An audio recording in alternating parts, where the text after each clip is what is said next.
जो सॉफ्टवेयर बनाए हैं उसमें आपने तीन इन्वेस्टमेंट ऑप्शंस दिए हैं, जबकि स्पेशली बेसिकली मतलब जो सॉफ्टवेयर है वो LIC एजेंटों के लिए बनाया है, मतलब लाइफ इंश्योरेंस एजेंटों के लिए बनाए हुए हैं।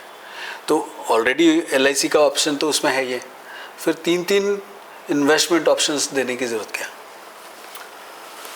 मुझे इसका सवाल, इस सवाल का आपका जो सवाल है ना उसके ऊपर एक सवाल है। तो सवाल ये है कि मैं ये सोच रहा था कि क्या अगर कोई क्लाइंट जो म्यूचुअल फंड में बिलीव करता है और एजेंट अगर उधर LIC वाला खाली ऑप्शन लेके जाता है तो ऑब्वियसली क्या होगा, वहाँ क्रॉस पर्पस होगा, मतलब वो एजेंट आगे नहीं जा पाएगा। क्यों? क्योंकि customer already mindset mutual fund का है, उसको वो ये नहीं कर सकता। या कोई ऐसा कस्टमर है जो ऑलरेडी फाइनेंशियल प्लानिंग कर चुका है या फाइनेंशियल प्लानिंग का भूत सवार है, तो वो बोलेगा मेरे को तो एंडोमेंट या रिटर्न वाला इन्वेस्टमेंट वाला पॉलिसी नहीं चाहिए, मेरे को टर्म पॉलिसी चाहिए। तो मुझे क्या लगा कि जब सॉफ्टवेयर बनाते समय हम लोग ऐसे लोगों को आउट क्यों करें। करेक्ट। तो एज एन एजेंट मुझे हर कस्टमर इंपॉर्टेंट है, मे बी आज वो नहीं लेगा कल लेगा शायद। तो मैं ये सोचा कि अगर कोई म्यूचुअल फंड का बात करता है मैं फिर भी जाऊंगा तो मैं वहाँ म्यूचुअल फंड वाला ऑप्शन, क्योंकि सोल्यूशन मैं बाद में बनाता हूँ। तो इसके लिए मैं वहाँ म्यूचुअल फंड का ऑप्शन अगर मैं लेता हूँ तो म्यूचुअल फंड वो किसी और से भी कर सकता है, उसको खाली बजट दे देने का, आपको every year 20,000 SIP per month करना है। बाकी इंश्योरेंस वाला जो है आप उससे करवा के ले सकते हैं। तो एटलीस्ट क्या होगा कि वो भला, अभी खाली इंश्योरेंस अगर आप वहाँ पिच करने जाएंगे वो आपसे नहीं लेगा पॉलिसी, बोलेगा नहीं मेरे को म्यूचुअल फंड भी चाहिए या म्यूचुअल फंड ही चाहिए। बट जब मैं LIC प्लस म्यूचुअल फंड का कॉम्बिनेशन देता हूँ तो उससे क्या होता है, क्लाइंट को लगता है मेरा भी कुछ उसमें आइटम है। और अभी हम लोग नेक्स्ट एक कुछ समय में, मतलब ऑलरेडी यूलिप का जो कॉम्बिनेशन है तो LIC प्लस यूलिप भी रहेगा। तो जिसको म्यूचुअल फंड नहीं करना है वो यूलिप वाला जो ऑप्शन है वो ऑप्शन में वो लोग, तो अभी 3 इन्वेस्टमेंट ऑप्शन थे बट अभी वो 5 हो चुके हैं। तो उसमें LIC प्लस MF भी है, ओनली LIC है, LIC प्लस यूलिप है और MF प्लस टर्म है। और एक ऑप्शन है जहां पर अगर रिटायरमेंट पीरियड अगर कम हो गया है, जैसे 10 साल से कम हो गया, तो वहां only option MF plus only MF हमने खाली रखा है। बिकॉज 10 साल के नीचे फिर कुछ पॉलिसी, एक तो टर्म पॉलिसी मिलती नहीं है LIC में और म्यूचुअल फंड ही सिर्फ एक ऑप्शन हो सकता है। तो इसके लिए उसमें म्यूचुअल, सो दैट क्या है कि कोई कस्टमर हमको, देखो अल्टीमेटली क्या है, सेल इंपॉर्टेंट नहीं है, कस्टमर है, आप उसको सोल्यूशन देते हैं वो इंपॉर्टेंट है। आपको ये सोचना नहीं चाहिए कि वो मेरे दुकान से ही सामान लेना चाहिए। कभी कभी ऐसा होता है और मैंने बहुत अच्छे ऐसे देखा है कि किसी के पास वो सामान नहीं है ना, तो उसको नहीं बोलेगा कि मेरे पास नहीं है, उसको बोले 1 मिनट सर, और वो एक आदमी को भेजेगा जा दुकान से लेके उसको दे दे। क्यों? क्योंकि वो उस दुकान पे अगर वो आदमी को भेजेगा तो वो दुकान का हो जाएगा।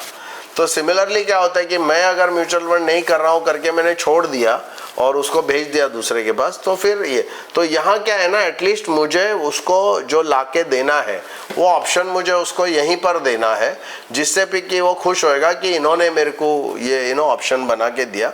भले उसका बजट मैंने दिया, बाकी वो करे कहीं से भी बट एटलीस्ट बजट मैंने उसका पूरा गोल प्लानिंग करके उसको बजट बना के दिया। तो जो भी म्यूचुअल फंड वाले के पास जाएगा वो सिर्फ उसको बोलेगा मेरा SIP करवा लो 10,000 या 15,000 का, और वो प्लान भी बता सकते कि देखो एज पर दिस प्लान हमने ये किया है।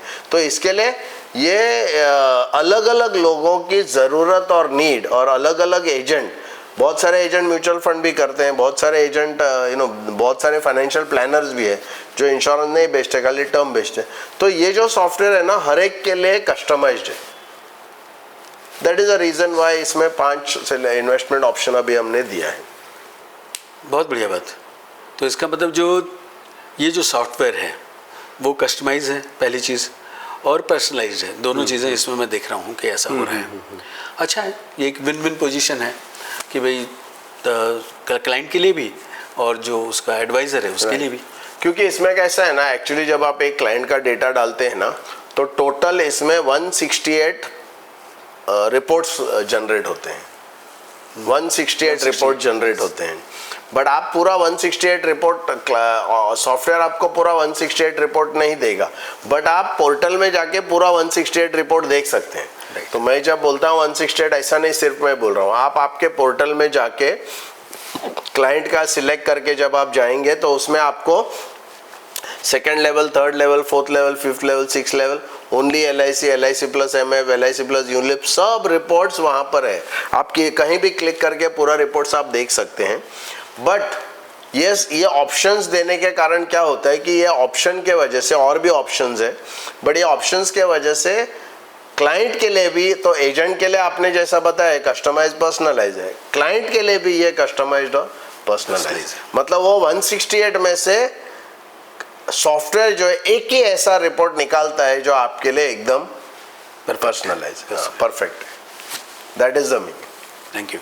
हेलो फ्रेंड्स, अगर हमारा ये वीडियो आपको पसंद आया रहेगा, इस वीडियो में जो भी हमने इंफॉर्मेशन दिया है वो आपको अगर एडुकेटिव लगा रहेगा, अच्छा लगा रहेगा, तो डेफिनेटली हमारे यूट्यूब चैनल को आपको सब्सक्राइब करना चाहिए। इस वीडियो को आप लाइक कीजिए ताकि हम मोटिवेट हो जाए और ज्यादा अच्छा तरीके से आपके लिए काम करें और अच्छी अच्छी बातें आप तक हम पहुंचा सकें।